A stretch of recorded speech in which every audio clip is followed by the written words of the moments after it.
everyone, welcome to Logan's Mosh Pit. Glad to have you here. Do me a favor and please subscribe if you haven't already. Also consider joining my Patreon page for some cool perks. I'll leave a link in the description. Listen up, because it's time for a new episode of Rock and Read. Today we'll read Chapter 10 of Runnin With The Devil by Van Halen's manager, Noel Monk. I've noticed that y'all love this book, so I thought it couldn't hurt to do back-to-back chapters. Chapter 10 is called Under Arrest. Here we go. We went to jail, me and my bodyguards, more than once in fact. That's one of the things people don't understand about being the manager of a band like Van Halen. It can be a dirty and dangerous job. I took very seriously the work of guiding and promoting and protecting my band, and that work sometimes involved dealing with folks you wouldn't ordinarily consider to be part of the music business. But the bigger the band, the longer the tentacles. By 1980, Van Halen's reach had far exceeded anything I anticipated when I first climbed aboard. It was complicated enough overseeing contracts and promotion and touring and recording, but those were merely the most visible and glamorous parts of the job. There were other equally important matters that needed attention, and sometimes they involved behaving in a way that might be considered thuggish. Such was the world in which I lived. Consider the lucrative but brutal merchandising arm of the business. Most bands don't even think about this when they first start out. They're too busy writing songs and playing whatever gigs they get and chasing a recording deal. Van Halen was no different. In the beginning, these guys had no concept of merchandising and little to no interest in educating themselves. But I knew from years in the business that merchandising had the potential to provide a significant and steady stream of revenue. I also knew that if we didn't market our own gear, someone else would. Bootleggers had long been a scourge of the music business, creating cheap and unlicensed merchandise and selling it to fans at a ridiculous profit without the band ever seeing a dime. As far as I was concerned, any band that failed to take matters into its own hands and vigorously protect its brand deserved to get. Listen guys, we have to do merchandising, I said. We're missing out on a load of money if we don't. Their initial response was largely apathetic. Even David, who rarely missed an opportunity to make a buck, seemed uncertain about the rewards they would reap compared to the effort involved. Who would do it for us, he asked. I mean, this could be a real pain in the ass, right? Yes, it could be a pain in the ass, which is why most bands simply engage the services of a third-party manufacturer to handle all of its licensing and merchandising. At the time, Bill Graham, promoter extraordinaire, was the titan of this end of the business, having expanded his empire through a company called Winterland, named after Graham's famous Winterland Ballroom in San Francisco, which handled merchandising for many of the biggest bands in the world. I knew Bill, of course, from my days at the Fillmore East, and could easily have contracted with Winterland to oversee merchandising for Van Halen. That would have been the simplest and most expedient route to take. It also would have produced the least in revenue, as Winterland, like most merchandisers, took the lion's share of profit, and rightfully so, given that it was laying out the cash for manufacturing and distribution, and for selling the wares at concerts, and through the various other outlets, mail order, record stores, etc. All Van Halen had to do was sign a contract with Winterland, let the professionals do their job, and sit back and collect the royalties. But that's what they were, royalties. As with the record album, Van Halen would merely get a portion of the profit, usually less than 25 cents on the dollar, while Winterland would get the rest. There was nothing wrong with this arrangement. It worked just fine for most bands, and it would have worked for Van Halen. No fuss, no muss. Extra money in the coffers without having to do any heavy lifting. But I saw it differently. We're going to do it ourselves, I told the guys. David laughed. What the do you know about merchandising? I smiled. More than you think. This was true. In fact, I had grown up in New York City's garment district. My father had worked in the garment business as a manufacturer's representative, and I had spent time tagging along with him as a kid. I knew all about cutting garments, and I knew the basics of sales and distribution. While most musicians and their managers looked at merchandising as a mysterious and painstaking process that was best left to someone else, I considered it an untapped vein of gold. The way I saw it, kids wanted Van Halen posters, t-shirts, baseball caps, and other memorabilia. They were going to find this stuff one way or another, and they were going to blow great wads of allowance money or income from summer jobs on it. Why should we give the majority of the revenue stream to someone else? Guys, this is not rocket science, I said. I know how to do this, and we're missing a golden opportunity if we don't take advantage of it. We come up with a design, manufacture them, and then we own them outright and sell them ourselves. In that meeting, looks of disbelief and irritation gave way slowly to acceptance and then enthusiasm, until finally we were all in agreement. Van Halen would be responsible for its own merchandising. Very few bands in those days handled their own merchandising. It simply wasn't worth the headache. But I knew that if Van Halen's current trajectory continued, there was a substantial amount of money to be made through merchandising, and I'd be a part owner. It seemed foolish not to take a chance. We each threw $50,000 into the business as seed money, something we did every year to carry us through the first few months, and then split the proceeds equally. The company was called PMC Manufacturing and was headquartered in Chatsworth, California, in the San Fernando Valley.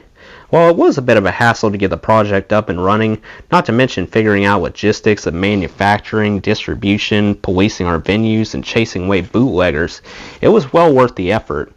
Instead of getting 25 cents on the dollar, our profit was 50 cents on the dollar. To say this added up to big bucks would be an understatement.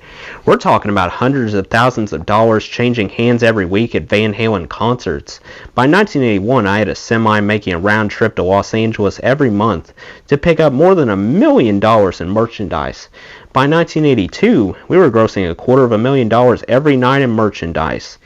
Every single night. Half of that was pure profit, and it was all cash too, not because we were trying to hide anything from the IRS, but simply because virtually no one involved in the merchandise business could be trusted with a check. It was a high-stakes, high-risk game, and cash was the only reliable currency.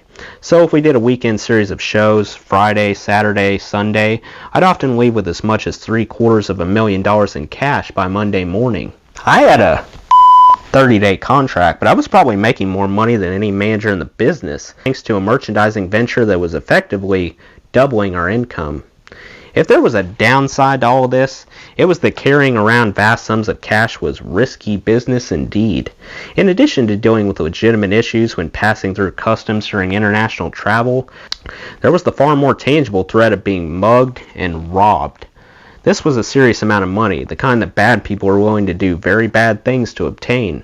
To protect our lives and our livelihood, I hired a security staff composed of 8 to 10 men from a variety of backgrounds, but with one thing in common.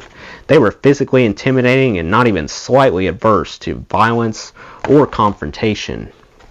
Trust me when I say this, you did not want to with these guys. Hell, I didn't want to with them, and I was their boss. They also called me Little Caesar, the nickname Edward had come up with a couple of years earlier. Simply put, with these guys hovering nearby, if you tried to steal from Van Halen, you were going to pay a steep price. It wasn't just about guarding satchels of cash at the end of a long night, and it wasn't merely about keeping crazed or deranged fans from getting too close to the band.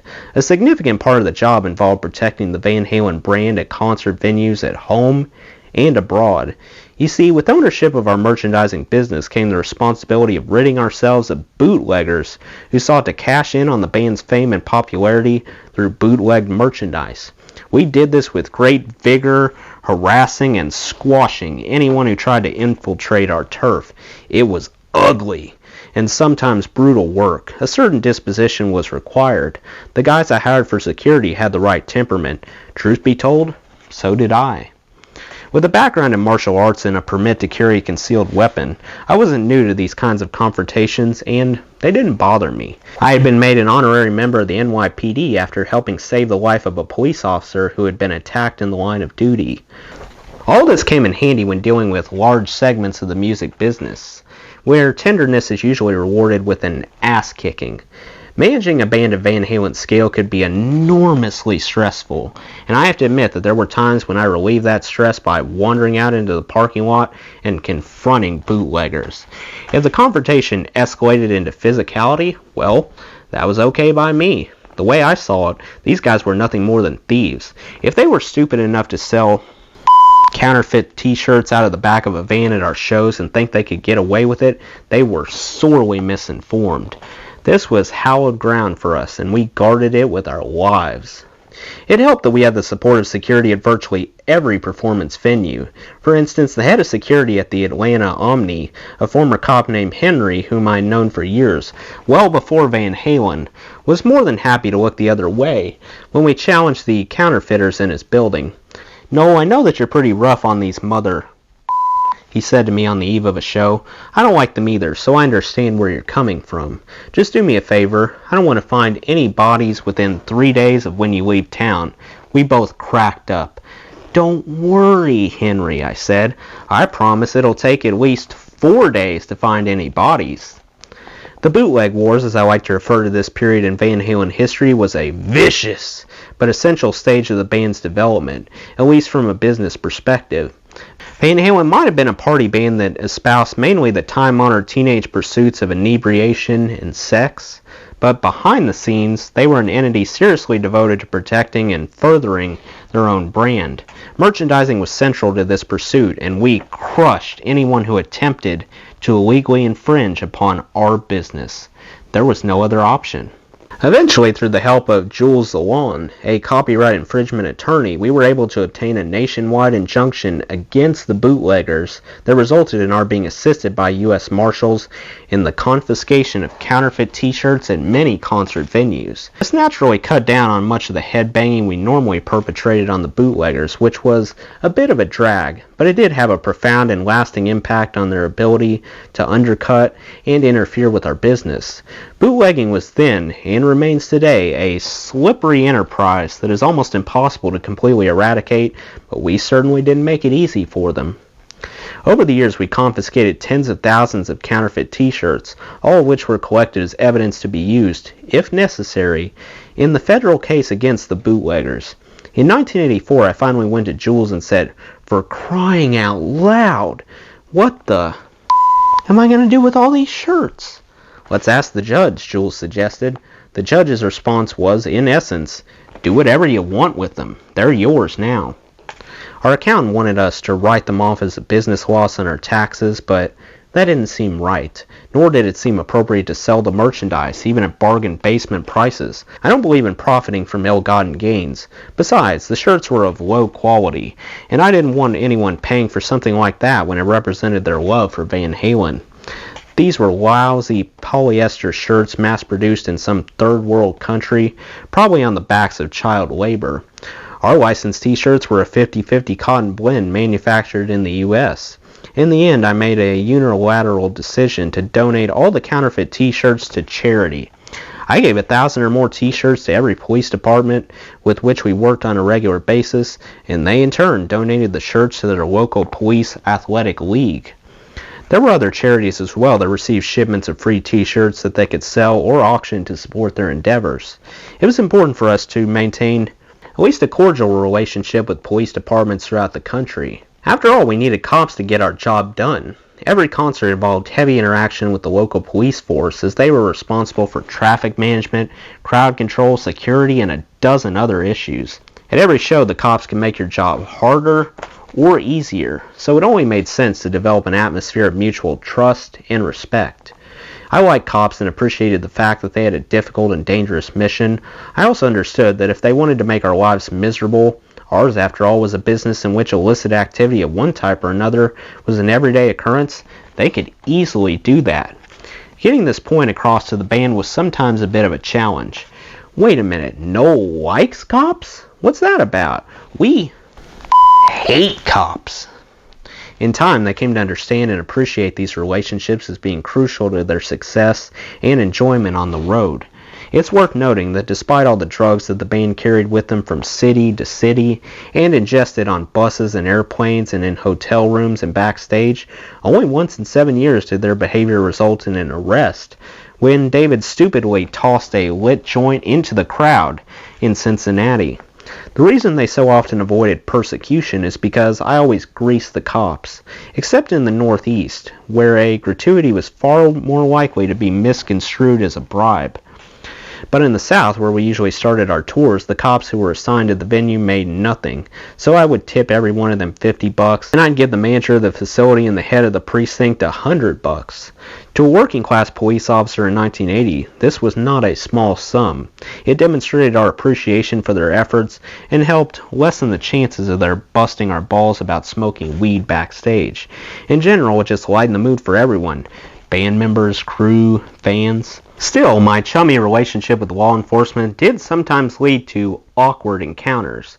I used to invite all the officers, uniformed, undercover, narcotics, backstage during the show while the band was performing. We always had an abundance of food left over, so rather than let it go to waste, I encouraged the cops to stop in and make sandwiches, have a cold drink or a coffee. It was a small and inexpensive gesture that went a long way to integrate ourselves with the cops. I would always time it so that the officers exited the hospitality area at least 20 minutes before the end of the show. They were at their busiest before and after the show, so it wasn't usually a problem. Well, one night in Los Angeles, I screwed up the timing. The show ended while a bunch of the cops were still backstage eating their sandwiches as the boys burst through the door, sweat-soaked and ready for a post-concert party. They ran smack into a room full of cops, some in blue uniforms, some in undercover garb, and all carrying badges and guns. The boys stopped dead in their tracks, their faces turned white. They didn't know whether to or go blind. All they knew was that their manager was standing backstage with a bunch of cops in a time and place where this did not typically happen. I could almost read their minds. Holy, we're getting busted. Nothing could have been further from the truth. The officers said hello to the band, politely excused themselves, and then left the room. I half expected the band to chew me out for this mistaken timing, but instead, they were chastened. Why were they here? David asked, his voice betraying both concern and legitimate curiosity. I was just giving them some food, making nice. This is the way it works, David. Don't you know that by now? He nodded. The rest of the guys said nothing, just went about the usual post-concert routine of drying off and changing clothes. The mood was somber. Okay, well, thanks, David said, and that was the end of the lesson. No amount of free sandwiches and coffee or even $50 tips could shield us from the occasional unpleasant encounter with law enforcement. Smoking weed or even snorting cocaine backstage was one thing. Kicking the ever-loving out of bootleggers or harassing unlicensed photographers was more visible and therefore potentially more problematic. The cops and marshals were generally sympathetic to our plight, but they just couldn't completely ignore confrontations that turned violent and chaotic. We knew this, but we rolled the dice anyway. At a show in Fort Wayne, Indiana, we got into a bit of a roughhouse with some bootleggers, and as happens sometimes, they actually fought back. You have to remember, we were a security force of less than a dozen men trying to constrict a bootleg operation that often involved 40 to 50 vendors and clerks scattered throughout the area and parking lot. Usually the bootleggers would scatter when they saw us coming, but sometimes they stood their ground, if only for a short time. Well, on this night, things quickly got ugly. We slapped a bunch of guys around, took their merchandise, threw the keys to their cars and vans into a nearby lake, and then went backstage to let the commotion die down. Well, a few minutes later, local law enforcement officers joined us, along with some bootleggers who were surprisingly eager to press charges. "They beat us up!" yelled one of the bootleggers, a kid in his early 20s whose eye was already turning black. Okay, if that's the way you want to play it. I pointed to a welt that was rising on my cheek. "No, officer, they attacked us. We responded. It's called mutual combat." Much yelling and screaming ensued until the cops grew weary and disgusted and decided to simply bring in everyone involved. So we all went downtown, had our mugshots taken, and got tossed into the Fort Wayne drunk tank for the night. Now, I love my security staff. These guys would have risked their health for me and the band, and in fact did precisely that on numerous occasions. But some of them were not the brightest of bulbs. I mean, they were hired primarily for their balls, not their brains, so that's okay. But occasionally they looked at things from an almost comically simplistic vantage point. "Listen, Noel," one of them said while we awaited bail, "these cops are little. We can take over the jail." I stared at him and tried not to laugh. "I'm serious, man," he said, this time more forcefully. "We can disarm these mother—" "Oh yeah?" I said. "And then what?" He shrugged, apparently realizing suddenly that he hadn't thought this plan through. "Just relax," I said. "We'll be out of here soon enough."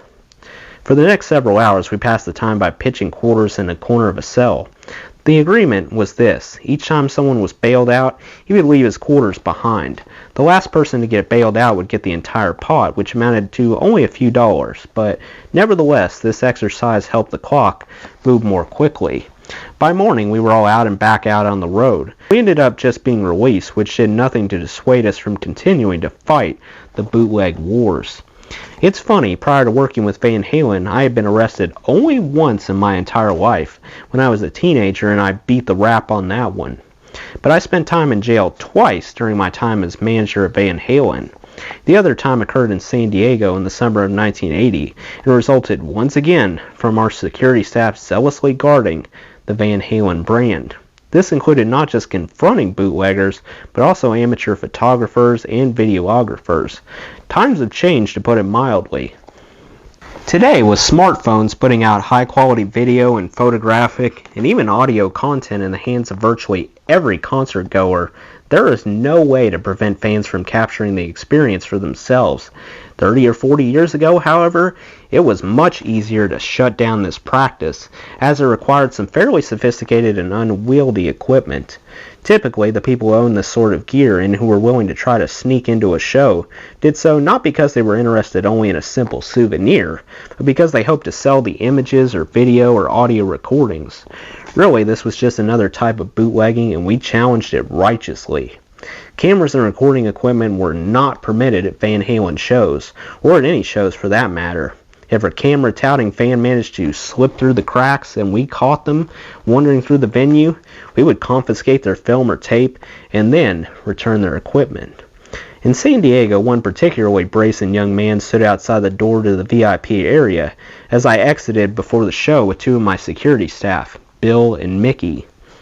The young man squared himself in the doorway, held his camera aloft, and began snapping away. I have no idea how he thought he would capture any image of significance, but I guess he figured this was his one shot at getting a photo of the inner sanctum. Next to him was a petite young woman, very pretty and excited. It dawned on me that he probably wasn't a freelance photographer, but rather just a kid showing off for his girlfriend. Nevertheless, I wasn't about to let him flout the rules, especially right in front of us. I stepped into the kid's path. Without any provocation or direction, Bill and Mickey went into action, flanking him and holding their positions until he finally took notice. "Okay, man, give us your film," Bill said, holding out a meaty palm. The kid instinctively tucked the camera under his arm. He gave his girlfriend a quick look, then smiled nervously. "No," he said, "you can't have it." I could see where this was headed and tried to stave off an altercation that all of us would likely regret. Especially this young man, who was about 6 feet tall but couldn't have weighed more than 130 pounds. Bill was roughly twice his size. Mickey, while not quite that big, was even more intimidating. He had the square jaw, wide shoulders, and steely squint you might associate with a military veteran, which in fact is exactly what he was. Mickey had served in Vietnam as a member of the Green Berets. He didn't talk about it much, but Nicky had seen and done some. "You don't mess with a guy like that unless you have a death wish." "Listen to me carefully, son," I began. "There are signs all over the place around here that very carefully spell out the restrictions against taking pictures or taping our shows. No pictures, anywhere. Not inside, outside, backstage, on stage, in the toilet, anywhere. I'm sure you can read because you don't look stupid, but right now you're acting stupid, and you need to think very carefully about what you're doing." As his girlfriend, perhaps out of self-preservation, subtly moved a step or two away, the kid shrugged. The veneer of toughness, though, was failing. He looked like he was about to himself. "Can't have my film," he said. "Sorry." With that, Bill inched closer to the kid, further violating his personal space and surely tightening the kid's sphincter. "Hand me the camera right now, brain." Finally realizing that discretion is indeed the better part of valor, even when your girlfriend is standing nearby, the kid laughed nervously and handed his camera to Bill, who popped open the back, removed the roll of film, and then handed the camera back to the kid. "Enjoy the show," Bill said, and that was it. As quickly as the incident happened, it was forgotten. No one got hurt. We prevented the kid from taking any pictures, and we went on our way. This happened in every town, at every concert. It was no big deal, or so we thought. A short time later, as I was walking through the parking lot, a squad car bearing the logo of the San Diego Police Department rolled up alongside me. By this time, Bill and Mickey had gone off in another direction, so I was alone. The cop knew who I was because we had held meetings prior to the show, as we always did, to express our willingness to work with the local cops, as well as the federal marshals assisting in our efforts to interrupt the bootlegging traffic. This particular officer was polite, but firm. "We have a complaint against you and a couple of your guys," he said. "Some kid says you beat him up and took the film out of his camera." "Officer," I began, "the last part of that is true. We did take his film, as we are entitled to do, but we did not hurt the kid." "Well, he claims differently. Get in the car." The smart thing to do in that situation is to behave. Right or wrong, you don't with a cop. Ever. I knew that. But for some reason, my temper got the best of me. "This is bull," I said. "The kid is lying. It didn't happen." With that, the cop got out of the car and walked up to me. His demeanor became hostile and aggressive. I knew I was in trouble. "Don't give me that," he said. "You guys are always pulling like this. You think you can get away with harassing people and doing whatever you want." "No, I didn't say..." "Shut the up and put your hands on the car. You're under arrest." With that, he pushed me against the squad car, cuffed my hands behind my back, and steered me into the back seat of the cruiser. Turned on the lights and roared through the parking lot like he had John Dillinger under arrest or something. We ended up in a holding area with about 100 others who had been busted for various drug offenses. I later found out that one of our truck drivers had narrowly escaped this scene after having been investigated for possession of drugs and drug paraphernalia. What did he have? A sewing needle that he was using to fix a tear in his pant legs while sitting in the cab of his truck. Turns out the cops had been using binoculars to survey the area and had seen the driver doing something suspicious. The guy had been pulling the needle through the fabric, leaning forward and drawing it closer to his face so that he could see what he was doing, over and over. The cops thought that each time he bent over, he was snorting cocaine or some other illicit substance, perhaps because of the glint of the needle. 4 of them descended on the poor guy, dragging him out of the truck. After searching him in his truck for a good hour, the cops let him go with a half-assed apology and a warning not to look so guilty, whatever that means. Meanwhile, I was pulled from the squad car and my cuffs were removed as a booking sergeant began his interview. "Let's see if you're one of the bad guys or the good guys," he said. "Excuse me? Turn your pockets out and take off your shoes. Let me see what you got." I did as instructed. He patted me down, basically executed a strip search with my clothes on, and then complimented me sarcastically for not being a druggie. "However," he continued, "you are being charged with assault and battery." He cuffed me again, put me in the squad car, and there I sat for some time until Bill and Mickey pulled up in another cop car. "Great, they're here to get me out." No, they were not. Bill and Mickey were also cuffed and about to join me on a trip to the San Diego County Jail. Hey, at least I'd have some company. If you have to go to jail, it's best not to do it alone. We spent the night in a holding tank before getting bailed out at 5 in the morning. All charges were dropped because the kid, under questioning about the apparent lack of injuries he had sustained after such a vicious beating, admitted that we did not touch him, and that he had lied in an effort to impress his girlfriend. I'm sure that worked like a charm. The band got a huge kick out of the whole thing. Here I was, the guy who supposedly knew how to keep the cops off their backs in every city in the country, and I was the one who ended up getting arrested. "You don't mess with the cops in San Diego," David said with a laugh. Everybody knows that. These guys are real down there. Thanks, David, I said. You could have warned me ahead of time. That might have been a little more helpful. He shrugged. Hey, man, I would have, but, I didn't think you were going to end up in jail. Well, in the future, I said, please don't keep such vital information to yourself. We're all in this together. Well, that's the end of Chapter 10. Let me know what you thought of Chapter 10 in the comments below. Before I go, I want to give a special shout out to my supporters on Patreon, Matt and Stacy from Canada. That does it for today's video, guys. I hope you enjoyed. Make sure to like, comment, and subscribe if you haven't already. I really appreciate the support. I'll see you next time. Till then, rock on.